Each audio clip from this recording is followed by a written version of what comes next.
Bismillahirrahmanirrahim. Assalamualaikum warahmatullahi wabarakatuh. Perkenalkan, nama saya Nur Wahidah, mahasiswa Magister Pendidikan Agama Islam, Fakultas Ilmu Tarbiyah dan Keguruan UIN Sunan Kalijaga, Yogyakarta, semester 1 angkatan 2020. Alhamdulillahirabbil alamin, wassalatu wassalamu ala asrofil anbiya'i wal mursalin, sayyidina wa maulana, amma ba'du. Bersyukur kepada Allah, bersalawat kepada Nabiullah Muhammad SAW. Teman-teman yang berbahagia, pada kesempatan ini saya akan menyampaikan tentang pemikiran pendidikannya Kiai Haji Khalil Bangkalan, yang dimana ini bertujuan untuk memenuhi tugas mata kuliah Filsafat Pendidikan Islam yang diampu oleh Bapak Profesor Dr. Haji Maragustam Siregar, MA. Sebelum kita membahas bagaimana pemikiran pendidikannya Kiai Haji Khalil Bangkalan ini, alangkah lebih baiknya kita terlebih dahulu mengenal siapa sih sosok Kiai Haji Khalil Bangkalan ini. Namun sebelumnya saya kira teman-teman di luar sana mungkin sudah pada paham ya, sudah pada ngerti, sudah pada kenal siapa sih Syekhona Khalil Bangkalan ini, Kiai Haji Khalil Bangkalan ini. Namun untuk mungkin di luar sana lagi masih ada teman-teman yang belum paham, belum kenal beliau, maka mari kita terlebih dahulu mengenal siapa sih beliau ini sebelum kita mengenal bagaimana pemikiran pendidikannya. Oke, langsung saja ya. Kiai Haji Khalil Bangkalan ini memiliki nama lengkap Muhammad bin Abdul Latif, dan selain nama lengkap, beliau juga memiliki nama lengkap yang disertai dengan gelar, sehingga nama lengkap yang disertai dengan gelarnya menjadi Kiai Al-Amin Al-Alama As-Syekh Muhammad Khalil bin Abdul Latif Al-Bangkalani Al-Maduri Al-Jawi Asy-Syafi'i, atau biasa lebih dikenal dengan nama Syekhona Khalil Bangkalan atau Syekh Khalil. Beliau lahir pada hari Selasa 11 Jumadil Akhir tahun 1252 Hijriah atau tanggal 20 September 1834 Masehi di Desa Lagundi, Kecamatan Ujung Piring, Bangkalan. Beliau berasal dari keluarga ulama. Ayahnya bernama Kiai Haji Abdul Latif yang mempunyai garis keturunan dengan Sunan Gunung Jati. Kakeknya bernama Kiai Hamim yang merupakan putra dari Kiai Abdul Karim bin Kiai Muharram bin Kiai Asrar Karomah bin Abdullah bin Sayyid Sulaiman. Dengan kata lain, gadis yang menghubungkannya Kiai Khalil dengan Sunan Gunung Jati adalah melalui Sayyid Sulaiman yang merupakan cucu dari Sunan Gunung Jati dari pihak ibu. Berikut juga saya sampaikan silsilah resmi dari penuturan tidak langsung Kiai Haji As'ad Syamsul Arifin Situbondo sebagai berikut. Jadi susunan silsilah dari Sunan Gunung Jati sampai dengan Kiai Haji Khalil Bangkalan ini. Adapun silsilah keturunannya ialah yang pertama Sunan Gunung Jati, yang kedua Sayyid Sulaiman Moja Agung, yang dimana beliau ini merupakan cucu dari Sunan Gunung Jati. Kemudian Kiai Abdullah, Kiai Asrar Karomah, kemudian Kiai Muhammad, Kiai Abdul Karim, Kiai Hamim, Kiai Abdul Latif, dan kemudian Kiai Muhammad Khalil Bangkalan. Dan berdasarkan silsilah di atas, tingkat interpretasi kesalahan maupun kebenarannya tuh masih perlu diteliti lagi ya, karena memang hal tersebut berasal dari sejarah lisan dan belum ditemukannya catatan secara utuh. Masa kecil hingga remajanya, Kiai Haji Khalil Bangkalan ini memiliki keistimewaan yang bisa dibilang berbeda dari kebanyakan remaja lainnya. Beliau ini memiliki minat yang tinggi terhadap ilmu fikih dan juga ilmu nahwu, yang kemudian pada dewasa ini, pada perkembangannya beliau ini lebih dikenal dengan ilmu fikih dan juga ilmu nahwunya. Sebelum merantau ke luar Madura, terlebih dahulu Kiai Haji Khalil Bangkalan ini berguru kepada guru-gurunya yang ada di Pulau Madura. Di antaranya ialah beliau berguru ke Tuan Guru Dawuh atau yang lebih dikenal dengan Bujuk Dawuh. Kemudian beliau juga berguru ke Tuan Guru Agung atau yang lebih kenal dengan Bujuk Agung.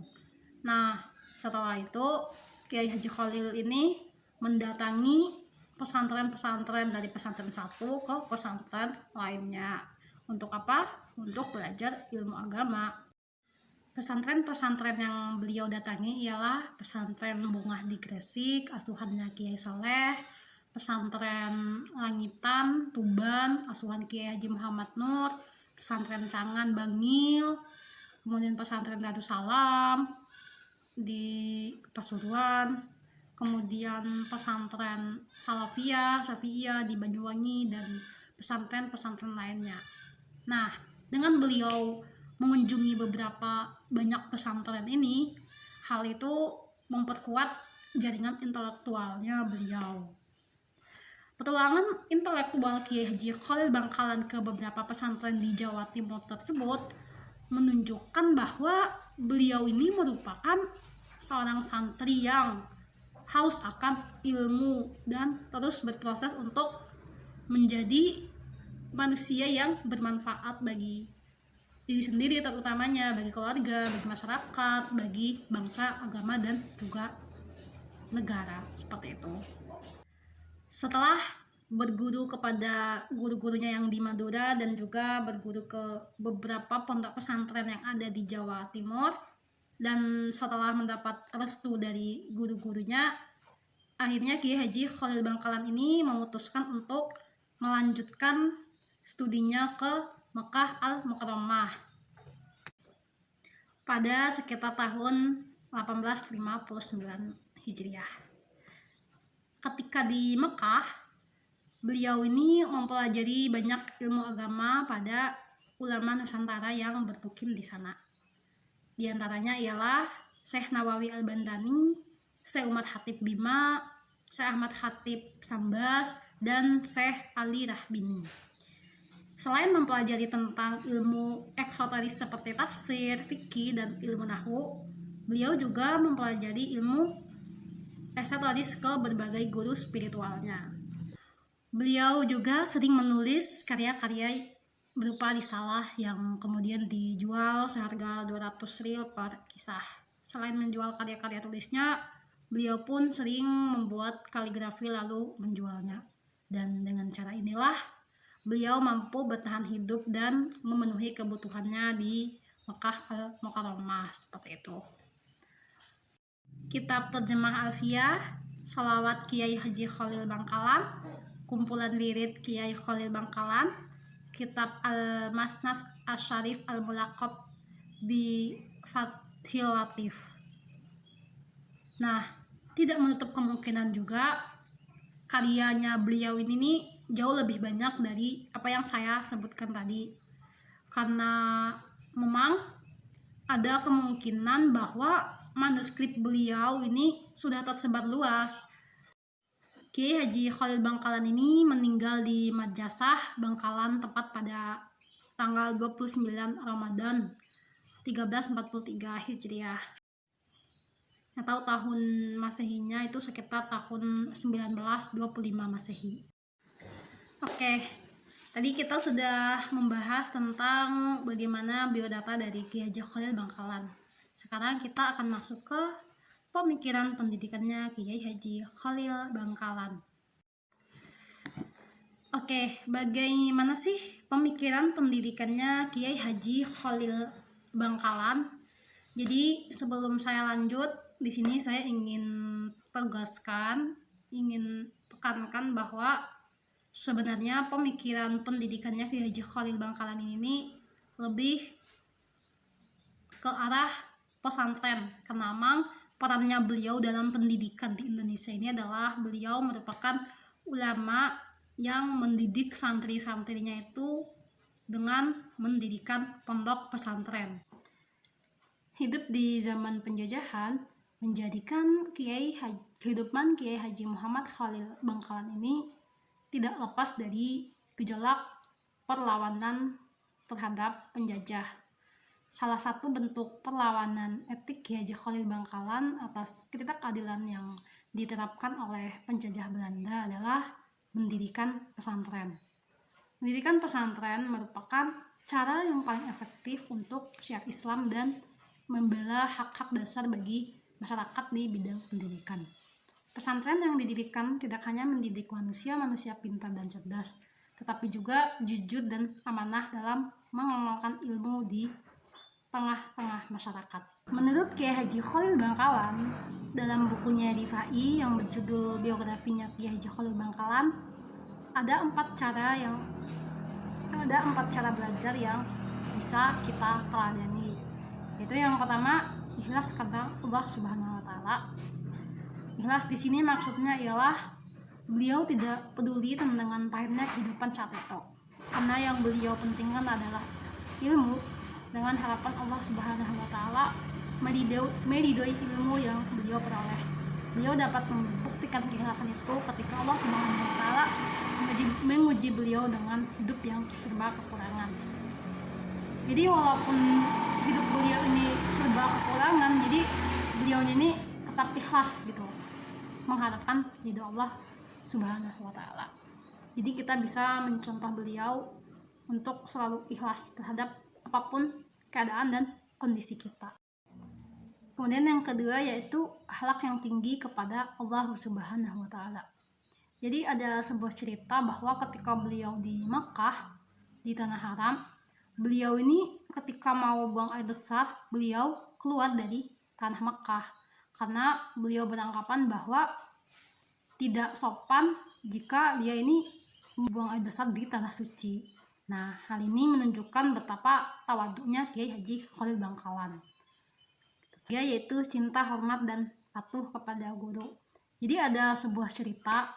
Jadi ketika Kiai Haji Khalil Bangkalan ini naik benhur,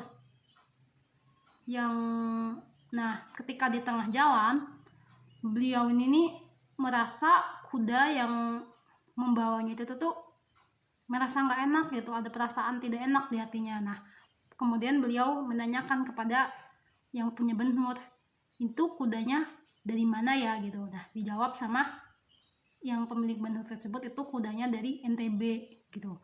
Nah, beliau langsung meminta turun dari benhur tersebut pada saat itu. Nah, nah kemudian si tukang benhur ini kebingungan, kenapa engkau turun gitu. Nah, dijawab, kuda ini berasal dari NTB. Nah, di NTB aku memiliki guru orang Bima. Nah, aku takutnya kuda ini pernah dinaiki oleh guru ataupun anak cucu dari guruku. Nah, aku tidak sampai enak hati menaiki kuda yang pernah dinaiki oleh guru dan anak-anaknya dari guruku. Seperti itu. Itu menunjukkan bahwa beliau ini sangat menghormati dan menghargai sekali guru dan juga keluarga dari guru-gurunya. Selanjutnya yaitu rajin belajar karena mencintai ilmu. Dengan menggabungkan 4 hal tersebut di atas, beliau mendapatkan ilmu yang banyak, manfaat dan barokah di sisi Allah Subhanahu wa taala. Dalam pendidikan pesantren, Kiai Haji Khalil Bangkalan memberikan kontribusi yang cukup besar bagi perkembangan pendidikan pesantren di Indonesia, yaitu dengan mendirikan pesantren Kademangan dan pesantren Cengkuban. Pada awal berdirinya, pesantren Kademangan menerapkan metode pengajaran yang bersifat tradisional atau salafi, yaitu menggunakan metode sorogan, wetonan, dan bandongan, sama seperti yang diterapkan pada pesantren-pesantren lainnya. Nilai-nilai keimanan yang luhur, pembentukan moral, dan menunjang tinggi nilai-nilai spiritual, mendidik sikap dan tingkah laku yang jujur dan bermoral. Sistem dan proses belajar mengajar dilaksanakan dalam bentuk non-formal. Manajemen pesantren pada tahap awal ketika masih dipimpin oleh Kiai Haji Khalil Bangkalan masih bersifat sederhana. Bahkan struktur kepengurusan pesantren belum terbentuk, mengingat pada saat itu belum dibutuhkan undang-undang dan tata tertib pesantren. Sebagai pendidik ilmu agama, Kiai Haji Khalil Bangkalan berusaha memberikan pemahaman, pemaparan, dan pengejawantahan atau pelaksanaan praktis isi kitab suci Al-Quran bagi para santri di dalam pesantren, serta mengajarkan nilai-nilai kitab suci pada santrinya. Meskipun Kiai Haji Khalil Bangkalan ini merupakan seorang pengasuh pondok pesantren, namun hal tersebut tidak membuat Kiai Haji Khalil Bangkalan ini melepaskan diri dari kehidupan bermasyarakat dan juga lingkungannya. Beliau mengetahui tidak semua masyarakat bisa dibimbing melalui pendidikan pesantren.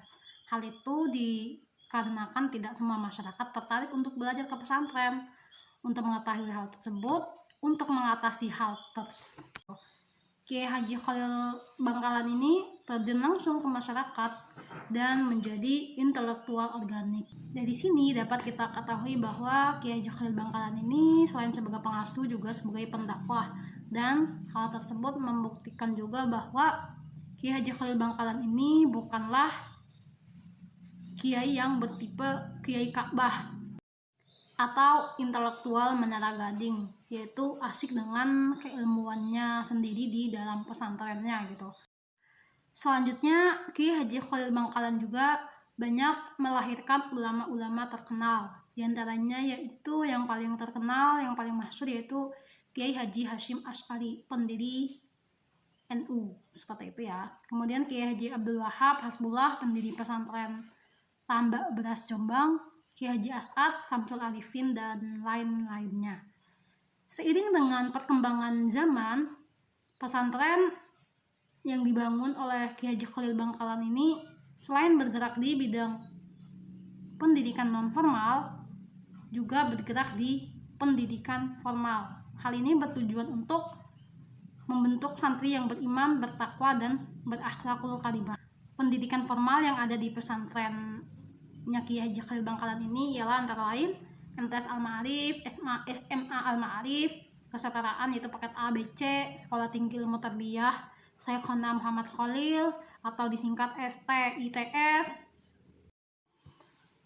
Kemudian untuk pendidikan non formalnya yaitu mencakup badan khusus Al-Quran, tahfizul Quran, tahfiz Alfiyah, pengajian kitab kuning, madrasah diniyah, dan majelis munazarah ma'hadiyah. Dalam menjalankan kedua model pendidikan tersebut, menggunakan buku rujukan pembelajaran yang bersumber dari kitab kuning. Dan dalam pelaksanaan pembelajaran agama Islam di pesantren Syekhona Khalil ini tidak mengenal adanya dokumen kurikulum sebagaimana pendidikan formal lainnya di Indonesia. Juga tidak mengenal adanya sistem evaluasi belajar dan kenaikan kelas oleh guru atau pengasuh. Penilaian hasil belajar dan kenaikan kelas ditentukan sendiri oleh santri dengan melakukan evaluasi sendiri apakah sudah mampu membaca dan memahami kitab kuning yang dipelajari atau belum. Seperti itu. Kemudian adapun pemikiran Kiai Haji Muhammad Khalil Bangkalan tentang nilai-nilai pendidikan pesantren yaitu yang pertama, melayani tamu dari semua golongan.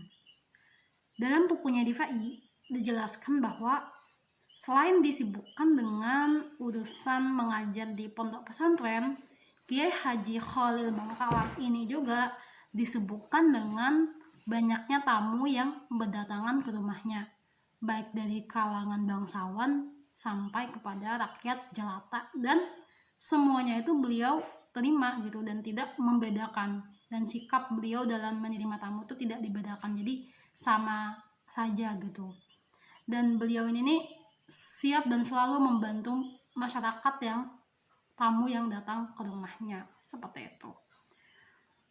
Kemudian yang kedua ialah selalu menerima masukan dari orang lain gitu.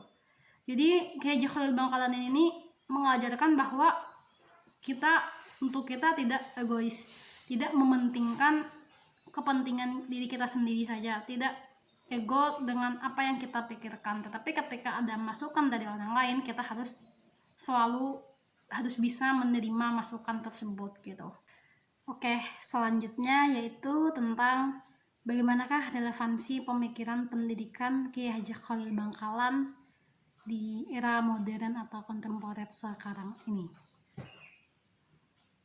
Perubahan dunia yang begitu cepat tentu membawa perubahan dalam berbagai sektor kehidupan lainnya, termasuk dalam pendidikan. Nah, misalnya saja di Indonesia, dulu pada zamannya Kiai Haji Khalil Bangkalan, belum ada tuh konsep dari kurikulum yang jelas seperti metode-metode dalam belajar. Yang ada dulu hanya metode-metode tradisional yang dipakai dalam proses pembelajaran, seperti metode tradisional sederhana seperti metode sorogan, blondongan, dan lain sebagainya. Sedangkan untuk sekarang ini sudah bermacam-macam metode yang digunakan yang dipakai dalam proses pembelajaran. Namun walaupun dari metode-metode ataupun konsep-konsep pendidikan tadi banyak sekali perubahan, di dalam nilai-nilai pendidikan yang diajarkan oleh ulama-ulama terdahulu, dalam hal ini yang dimaksud adalah pemikiran pendidikannya Kiai Haji Khalil Bangkalan, tetap terdapat beberapa yang masih relevan dengan sekarang, yang masih bisa digunakan sampai pada zaman sekarang. Di antara nilai-nilai yang masih relevan tersebut, diantaranya ialah yang pertama, nilai-nilai keikhlasan. Kemudian yang kedua, ketekunan dalam belajar. Pentingnya memahami nilai-nilai yang terkandung di dalam Al-Quran dan kitab-kitab. Nah, dalam hal ini kan Kiai Haji Khalil Bangkalan itu dulu kan gak ada tuh evaluasi yang dilakukan oleh guru, tetapi santri ataupun siswa diberikan kesempatan untuk mengevaluasi dirinya sendiri, menilai apakah dia sudah paham atau belum. Nah, itu menunjukkan bahwa sejak zamannya Kiai Haji Khalil Bangkalan ini kita diajarkan untuk pentingnya memahami ilmu yang kita pelajari. Jadi ketika kita mempelajari sebuah ilmu, itu menghafal itu penting, menghafal itu perlu, tetapi tidak semata-mata menghafal itu menjadi nilai penting di dalam ukuran yang terpenting di dalam mengukur kepintaran seseorang. Nah, yang terpenting itu adalah bagaimana dia mampu memahami, mampu menerapkan ilmu yang dia hafal, yang dia pelajari tersebut. Seperti itu. Nah, ketika dia sudah bisa memahami ilmu yang dia dapatkan, sehingga dia mampu menerapkannya di dalam kehidupannya sehari-hari. Jadi ketika seseorang sudah paham, sudah mengerti, jadi di dalam proses dia merealisasikan ilmu yang dia pelajari pun itu menjadi gampang dan mudah, seperti itu. Kemudian dan itu juga berkesinambungan, berkaitan dengan tujuan pendidikan kita sekarang, yaitu pendidikan karakter yang tercantum di dalam kurikulum 2013. Kiai Haji Khalil Bangkalan juga mengajarkan untuk meminjam bahasanya Gramsci, yaitu menjadi intelektual organik. Maksudnya gimana? Yaitu intelektual yang tidak sekedar menjelaskan kehidupan sosial dari luar berdasarkan kaidah-kaidah saintifik, tetapi juga memakai kedua bahasa kebudayaan untuk mengekspresikan perasaan dan pengalaman real yang tidak bisa diekspresikan oleh masyarakat sendiri. Maksudnya adalah kaum intelektual menjadi bagian dari dalam masyarakat dan ikut berperan langsung dalam menciptakan dan ikut andil untuk melakukan perubahan sosial ke arah yang lebih baik. Dan dengan contohnya itu adalah Kiai Haji Khalil Bangkalan ini tidak hanya sibuk di pesantrennya saja, tetapi beliau juga sibuk mengajarkan masyarakat dan juga membantu masyarakat dalam upaya mencerdaskan masyarakat agar bisa keluar dari ketertindasan yang dilakukan oleh jajahan Belanda pada saat itu gitu. Mungkin sekian dulu penyampaian materi tentang pemikiran pendidikan oleh saya pada kesempatan ini. Untuk lebih kurangnya saya mohon maaf. Wabillahi taufiq wal hidayah. Wassalamualaikum warahmatullahi wabarakatuh.